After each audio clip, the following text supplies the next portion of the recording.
India company को जाके अंदर की सब बातें बता दी और उन अंदर की बातों की जानकारी लेके ईस्ट इंडिया कंपनी ने हमला किया सिराजुद्दौला के राज्य पर। अब हमला हुआ तो सिराजुद्दौला की फौज युद्ध के लिए तैयार हुई। सिराजुद्दौला के पास 18,000 सैनिक थे, ईस्ट इंडिया कंपनी के पास 350 सैनिक थे। अब आपसे कोई ये पूछे कि 18,000 सैनिक एक तरफ, 350 सैनिक एक तरफ, कौन जीतेगा?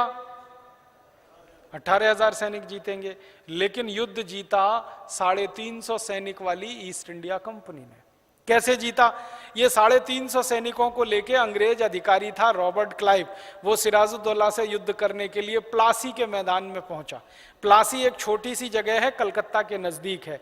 अगर बंगाल के कुछ कार्यकर्ता होंगे तो वहां जाके देख सकते हैं। उस प्लासी में युद्ध की तैयारी हुई।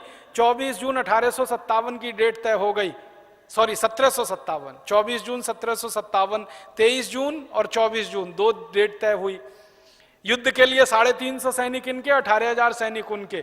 तो रॉबर्ट क्लाइव जानता था कि युद्ध तो मैं हार जाऊंगा, 20 मिनट में ये सब मारामारी हो जाएगी। 300 सैनिकों को मारना कितनी देर का काम? तो उसने कहा युद्ध तो नहीं कर सकता।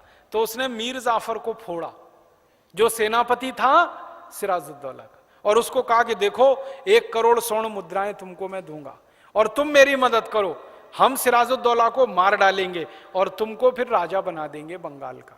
तो मीर जाफर बंगाल का राजा बनने के लालच में फंस गया और पैसे के लालच में फंस गया। पैसे का लालच और कुर्सी का लालच, उसने मीर जाफर को तोड़वा दिया। तो मीर जाफर ने क्या किया? अपने जो 18,000 सैनिक थे उनका आत्मसमर्पण अंग्रेजों के सामने करवा दिया उसने। और सिराजुद्दौला से गलती क्या हो गई? सिराजुद्दौला युद्ध में खुद नहीं गया। क्यों? क्योंकि सिराजुद्दौला को मालूम था कि युद्ध तो 20 मिनट में खत्म हो जाएगा, मैं जाके क्या करूंगा, मेरे सैनिक ही मार डालेंगे अंग्रेजों को। वो इस गलतफहमी में रह गया।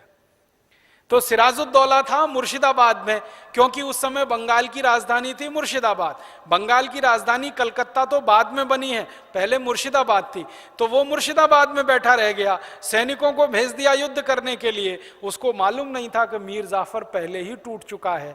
मीर जाफर ने आत्मसमर्पण करा दिया। तो प्लासी के मैदान में युद्ध नहीं हुआ। भारत के 18,000 सैनिकों ने अंग्रेजों के 350 सैनिकों के सामने शर्मनाक आत्मसमर्पण किया मीर जाफर की गद्दारी में। और वहां से इतिहास पूरे देश का बदल गया।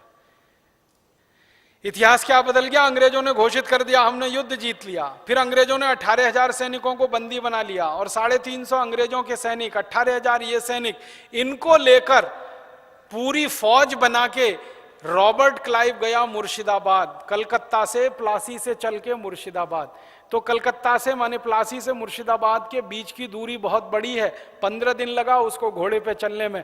तो उसने अपनी डायरी में लिखा है रॉबर्ट क्लाइव ने कि मैं घोड़े पर आगे आगे बैठता था, मेरे पीछे मेरे 350 सैनिक बैठते थे, पीछे भारत के गुलाम बनाए हुए 18,000 सैनिक चलते थे और भारत के लोग सड़क के दोनों किनारे खड़े होकर हमारे जुलूस को देखते थे और उस पर तालियां बजाते थे।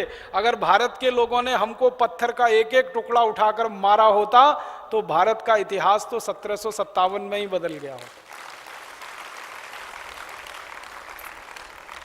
हमारी कमजोरी क्या रही? विदेशी है बहुत अच्छा है, विदेशी है बहुत अच्छा है, आज भी है ना। कैसे मूर्ख हम हिंदुस्तानी हैं।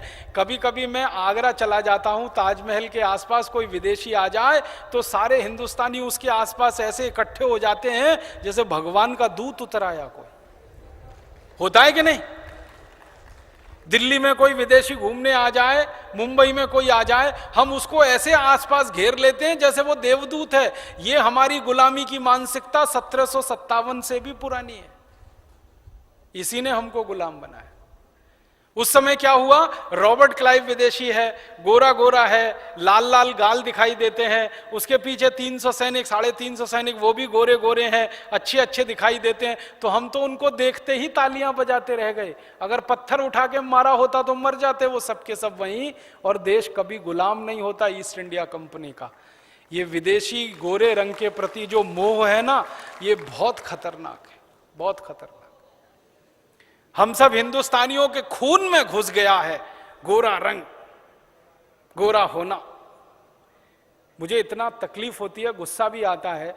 रविवार का अखबार जब मैं पढ़ता हूं ना, तो उसमें एक कॉलम निकलता है, वैवाहिक कॉलम